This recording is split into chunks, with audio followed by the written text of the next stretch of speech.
If you have forgotten the password of your Instagram account that you use on your phone and don't remember what you had set but now you want to change your account password, then in this video, I will show you how you can reset your Instagram account password. First of all, if you are new to this channel, make sure to subscribe to this YouTube channel. Now, you need to open your Instagram profile, then click on the 3 lines at the top. After that, go to the Account Center option and then scroll down to Password and Security. There, you will see the Change Password option. Click on it. If you remember your old password, enter it, and then add a new password below to change your Instagram account password. But if you don't remember the password, click on the Forgot Your Password option below. After that, a message will appear on your screen showing the Gmail account linked to your Instagram account when you signed up.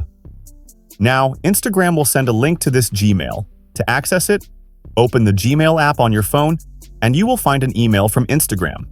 Open that email, and you will see a Reset Password button. Click on it, and your Instagram app will open. There, you will get the option to add a new password, where you can set a new one. That's all for this video. See you in the next one with a new topic.